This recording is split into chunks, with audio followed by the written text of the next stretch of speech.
Biodiversité et planète bleue. Le terme est inventé par un écologue de la conservation américain en 1985. Et c'est vrai que cette planète bleue, elle est marquée par l'histoire de la vie. Aujourd'hui, elle est partout, cette vie. Et cette vie, elle va naître dans l'océan ancestral, il y a à peu près 3,85 milliards d'années. Vous avez ici des images une des premières images prises lors d'une mission Apollo, où pour la première fois un humain est dans une toute petite capsule et voit à travers une petite fenêtre la totalité en fait de la planète, qui est d'abord bien sûr océan. Et cet océan va raconter l'histoire de la vie, l'océan qui est toujours là aujourd'hui bien sûr, et qui couvre, alors en surface on dit toujours 72% de la surface de la planète, mais il faut l'estimer en volume l'océan, c'est 90%, beaucoup plus que 90% de tout le volume offert à la vie sur la Terre. Et paradoxalement, cet océan n'abrite aujourd'hui que 13% des espèces connues. Donc c'est une question importante bien sûr sur laquelle on pourra revenir plus tard. Cet océan c'est de l'eau, la vie apparaît dans l'eau. Et si on regarde aujourd'hui ce qu'est la faune, la flore, ce que sont les faunes et les flores au sein de l'océan, on a classé tous les animaux dans 33 grands groupes qu'on appelle des phyla. Et sur ces groupes, en fait, 12 n'ont jamais quitté l'océan, ils sont toujours à l'heure actuelle. Alors, cette vie est profondément liée à l'eau. Quand la vie sortira de l'eau, sa première obsession, ça sera de garder l'eau à l'intérieur des organismes qui auront quitté l'océan, puisque l'eau ne sera plus à l'extérieur. Je vous montre ici quelques images du désert d'Atacama au Chili, qui est le plus sec de la planète, il ne pleut jamais. Il n'y a rien, il n'y a pas de bactéries, il n'y a pas d'invertébrés. Et puis ce désert, tous les 10 ou 12 ans, lié au phénomène El Niño, l'oscillation sud-pacifique, il pleut à la périphérie de ce désert. Et vous avez à droite, là sur l'image, ce désert total qui en quelques jours se couvre de fleurs. Là vous voyez ces fleurs.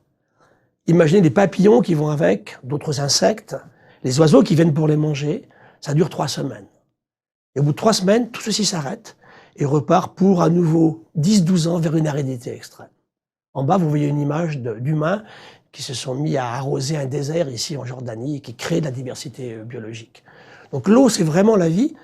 Toutes les cellules de la planète sont faites d'eau, ne l'oublions jamais. Et si l'eau est si importante, c'est parce que sur la Terre, elle existe sous les 3 formes. La glace, qui est très abondante dans l'univers, bien sûr la vapeur d'eau et surtout l'eau liquide. Et c'est cette eau liquide, dans cette gamme thermique entre 0 et 100 degrés, qui est absolument indispensable à la vie. Avant la molécule d'ADN, la vraie molécule du vivant, c'est l'eau. Et je vous ai mis en bas 2 êtres vivants qui sont une méduse marine et un tunicier, 98% d'eau. Et je vous ai mis une graine de date, c'est ce que je trouvais qui était la plus sèche de la planète, quelques pourcents d'eau. Cette eau est fondamentale, elle fait partie aujourd'hui des grandes questions d'environnement que l'on a à l'heure actuelle. Alors, cette biodiversité, il faut la remettre dans les grandes questions qui nous préoccupent aujourd'hui. L'énergie, bien entendu, l'eau, on vient d'en parler un petit peu, la biodiversité, on va en parler, le climat, avec les interactions possibles, les pollutions diverses que l'homme, bien sûr, applique à cette planète, et enfin, interaction de l'humain avec la nature. Je vous ai mis en bas une image très intéressante. Sur une planète qui est bactérie, ces humains sont apparus. Et cette jeune femme, elle vit à Madagascar, dans une petite île qui appartenait au muséum et sur laquelle nous avons une réserve naturelle pour protéger des lémuriens. Et un jour, en débarquant sur cette réserve, on trouve cette famille qui s'est installée là. Et plus on parle à ces gens, plus on les aime. Et plus on les aime, moins on a envie de les chasser. Et pourtant, ils ont fait 800 km à pied. Ils sont sur une petite île où il n'y avait pas d'humains installés. Il faudra qu'ils s'en aillent. Et ces questions sont fondamentales aujourd'hui entre cet humain et cette biodiversité. Arrêtons d'imaginer des humains d'un côté, une nature de l'autre. Nous sommes profondément dans cette biodiversité. Alors la biodiversité, finalement, c'est quoi? Je vous ai mis un caillou tout noir en haut qui est vraiment pas très beau, qui est une météorite tombée dans le sud de la France il y a un peu plus de 100 ans, 150 ans, et qui raconte l'histoire de la mise en place du Soleil, de la mise en place de la Terre. Cette météorite est datée à 4,6 milliards d'années. Elle est restée pendant ce temps à faire le tour du système solaire. Elle est tombée dans un champ, on l'a ramassée, elle est restée longtemps dans une caisse à oignons, elle est arrivée dans un grand musée, on l'a analysée et on l'a datée. Et sur cette géodiversité antérieure, dans l'océan ancestral, vers 3,85 milliards d'années, le vivant va apparaître. Et c'est quoi la biodiversité? Elle apparaît quand, cette biodiversité? Au moment où la première cellule initiale, ce clone, se divise en 2 cellules filles dans l'océan ancestral. Et aujourd'hui, en fait, je vous ai mis 2 écosystèmes ici. Celui à droite, c'est un récif corallien au sud de la Nouvelle-Calédonie. On peut trouver 5 à 6 000 espèces vivantes au kilomètre carré. Ce sont les écosystèmes les plus riches dans l'océan.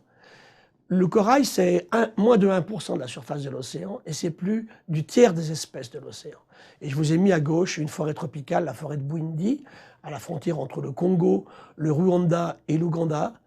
La dernière patrie des gorilles de montagne, il en reste 800, où on peut trouver peut-être 50 000 espèces au kilomètre carré. Donc aujourd'hui, en nombre d'espèces connues, un peu plus de 2 millions d'espèces, dont 1,7 million sur les continents comparativement à l'océan. Et je vous montre maintenant 3 écosystèmes. D'abord, une goutte d'eau de mer, moi qui suis un marin, ça me passionne bien sûr. Une goutte d'eau de mer, ce sont des milliards de virus, de cellules de virus, des millions de bactéries par goutte, des protozoaires, et bien sûr macrofaune et macroflore, des champignons également. Ceci est très important. Il faut toujours avoir en tête cette diversité dans l'océan. Et je vous ai mis sur l'image suivante un sol. Là, vous avez un sol avec effectivement 2,5 tonnes par hectare de bactéries, 3,5 tonnes par hectare de mycélium de champignons, des petits tardigrades, des vers de terre bien sûr, des nématodes, des acariens. Et ce sol est très intéressant. Dans l'océan, 13% des espèces connues aujourd'hui et 23% dans les sols des espèces connues. Et le troisième écosystème que j'aime beaucoup, c'est simplement un tube digestif de bébé humain à la naissance.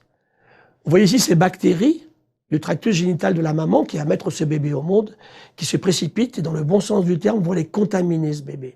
Un bébé, il met 2 ans à stabiliser une flore intestinale. Aujourd'hui, on a fait du séquençage massif. On a pu trouver comme ça, effectivement, quelque chose comme plus de milliers d'espèces de bactéries, 1000 ou 2000 espèces en ADN. On n'en connaît même pas 500. Donc, sur un écosystème aussi proche de nous, alors qu'il est au sein de chacun d'entre nous, on ne connaît même pas le quart des espèces. Et ma dernière image est celle-ci. C'est ça aussi la biodiversité. C'est effectivement, pour un Français, c'est toujours mon succès à l'étranger quand je montre cette image. Alors à part le verre des bouteilles ici, le métal des couverts et la nappe, tout est biodiversité. Et que serait un Français sans son pain, sans son fromage et sans son vin? Acariens, bactéries qui sont associées, levures. Tout ceci est une fabuleuse ode à la diversité biologique.